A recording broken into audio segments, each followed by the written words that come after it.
Who knew paper plates can be your new workout buddy? Well, guess what? They can. And in this video, I'm going to show you 4 amazing core drills using just these 2 paper plates. But before I get to the theatrics, make sure to like and share this video and subscribe to my channel if you haven't done so yet. Let's talk about these paper plates quick. They are very light, they're very cheap. These are actually made of plastic, and it doesn't matter if they're plastic or paper or whatever. All I need to tell you is this: you can get very cheap household tools and use them as workout tools any single day of the week. You just have to have a little creativity and be willing to experiment. And I've done thousands of hours of that over my entire career. But if you don't want to buy actual gliding discs or any kind of expensive fitness equipment, just know they can use paper plates just like these on a rugged surface and get amazing core work done. In a big picture, I probably have about 1,000 exercises I could do with these paper plates, with 1 paper plate or 2 paper plates. But for the sake of this video, I'm going to do 4 of my key favorite ones. But before I even get there, let's just talk about what exactly is the core. And if you watched my video where I was doing that drill with my foot against the wall back there, and I was hooking it under and going up, I explained the core then, but I'm going to give you a quick briefing again. Quite simply, it's the area between basically your chest and your hips right here, front and back side. Your core is vitally important to keep you upright, to keep you stable, to keep you strong. When you're doing other exercises, when you're doing functional activity on a daily basis, when you're running, when you're putting groceries in a car, chopping wood, climbing ladders, maintaining your balance when you're walking on unstable surfaces, if you slip on ice, all these different things. Plus, a nice strong core is going to improve your confidence when you're doing all these said activities as well. And if you play any sport at all, regardless if it is pickleball or tennis or highlight or football or baseball or soccer, a strong core is going to really accelerate your functional ability. And if you haven't figured it out by now, I'm a big fan and advocate of core strength. And couple that with 3-dimensional movement, and then you've got it covered like a boss. And speaking of 3-dimensional movement, the exercises I'm about to show you are highly 3-dimensionally rich. And I've got even better news. Not only are these drills going to work your core, but you're going to get a massive amount of upper body work, especially on your arms and shoulders and chest, but also your legs as well. Pretty much this is a full body functional core-based blend of exercises I'm going to show you. And another fun thing about using paper plates for core exercises is you don't need to get in your car and drive to the gym. You don't need a lot of space. All you need is a rug or a surface that these will slide on. You need about 3 cents to buy them. And of course, you need the discipline to actually do the exercises. Mind you, the ones that I'm going to demonstrate are in the advanced range.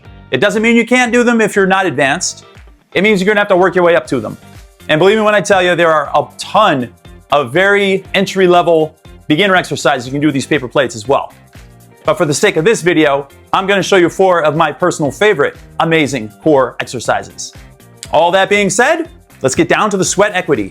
The first drill we're going to do is called an alternating slide out hip extension. Here's what it looks like. We're going to put our hands on the plates like this. We're going to come into a quadruped position with our hands under our shoulders, our knees together under our hips. And here's what it looks like. We're going to slide one plate forward as we lower ourselves down and kick our leg up behind us like this. And we're going to bend the opposite elbow. Then we're going to come back up and we're going to switch sides. Kick out and try to form a straight line from your hand to your heel here, and then curl your toes in and kick your heel backwards. And you want to try to kick this leg up nice and high and engage those glutes and hamstrings while you're doing the push forward. So you're feeling it on both sides of the core at the same time. And obviously, squeeze your abs right here when you're going down. And if you can, bonus points, touch your nose to the ground. And you want to do this in a slow and controlled motion. Nothing sloppy and choppy. I say that all the time and I mean it. Just like that. So that is exercise number 1, called an alternating slide out hip extension. Okay, drill number 2. This is going to be an alternating floating leg knee tuck. You're really going to dig this one. We're going to start in a plank position like this with our feet behind us. Nice strong plank. Now, we're going to lift this foot, either foot, off the ground, see? Now we're going to slide both knees forward. We're sliding one and we're just air sliding the other. Then we're going to place this foot on the floor, back on your plate, lift the other foot, and then we're going to slide them both in. Try to keep your knees in line with each other the whole time. Don't have one come past the other one. And again, we want to do this slow and controlled. Nice rhythmic breathing both ways. Take a big inhale. Exhale as you tuck in. Inhale on the way out. Exhale, inhale. Inhaling and exhaling is very critically important. You want to exhale in the exertional force. Always remember that. So we're going to alternate back and forth like this. Woo, baby. That's a killer. Okay, that was our second drill, which I call an alternating floating leg knee tuck. We're now up to exercise 3, and we're going to start it in the same fashion in a similar position as the last drill we just did. We're going to come into a plank with both feet on both plates. This exercise is called a bear plank alternating shoulder tap T stand. Here's what it looks like. Feet on the plates. We'll assume our plank position. Now, before we slid our knees in and we lifted one off the ground, but this time we're going to keep them both down. Toes are still on the plates. And now from here, we're going to hold this position as we do a shoulder tap on each side. Then we're going to slide all the way back to our plank, and then we're simply going to do a T-stand here. Try to form a straight line from hand to hand. May not be able to get a perfectly straight line, but get it as close as you can. And then we're going to slide back in, then we're going to do the shoulder tap again. Now here's what's important when you're doing this drill. You want to maintain a nice, solid posture all the way through, and when you come here, you want to try to keep your body as still as you can. So when you're doing your shoulder taps, you don't want to be like this, twisting really far. You don't want to be dropping to the ground. You want to come up with each hand, slow and controlled, then extend out, and then do your twist. Here. And you want it to look graceful and beautiful. Tap, tap. And when you lift that hand up, you really have to squeeze your abs to keep your body still. That's the key ingredient, folks. Then we'll slide back out, and then we'll do our T-stand. Back and forth, keeping the body nice and strong. Okay? That is our third drill, called a bear plank alternating shoulder tap T-stand. We are now up to our fourth and final exercise, and let me tell you something, brother, it is a gym dandy. Before I get to the exercise, let me give you a little backstory about this other exercise called an extension press-up. I'll just demonstrate it for you. This drill is also known as a Superman push-up or a Jack LaLanne push-up, and you basically put your arms out in front of you like this, you make a triangle with your hands, you curl your toes under, take a big deep breath, and then you push yourself up. Just like that. Now, I've got a video in my catalog somewhere on that exercise. You should check it out. I consider that one of the hardest push-ups on the face of the earth. It was featured in a documentary film called The Motivation Factor, which I highly suggest you watch that as well. And this exercise is fashioned off of that one. We're not going to do that actual exercise with the paper plates. I'm not quite sure it's even possible, but we're not going to do that. What we are going to do is called a contralateral half extension push-up, not press-up.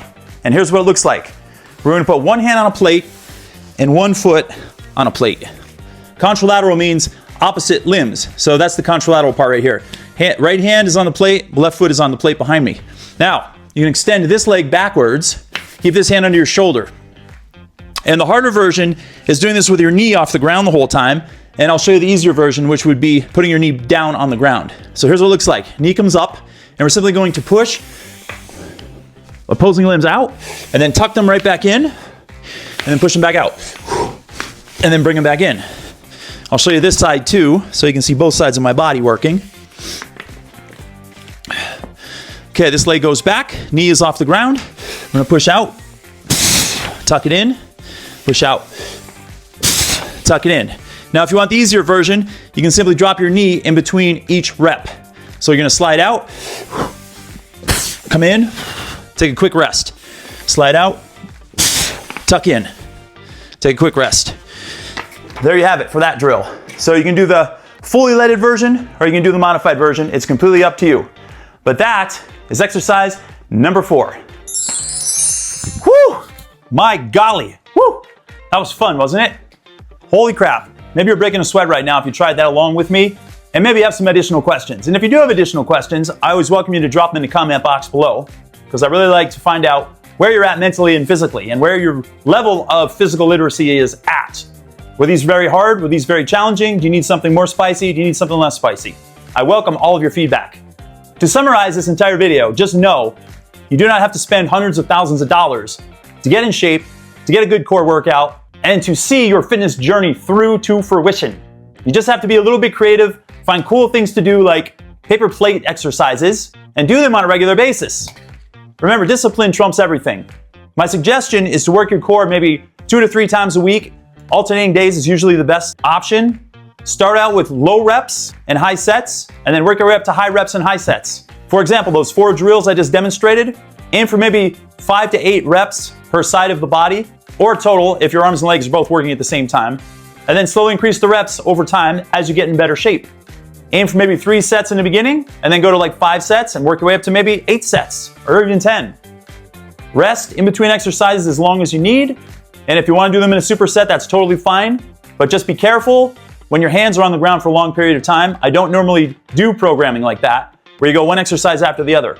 I see really bad programming that floods the internet and all the social media channels with people that do planks and push-ups and all these exercises back to back to back on their hands. And eventually your arms are gonna get tired and you're gonna fall flat on your face. That's not how I roll.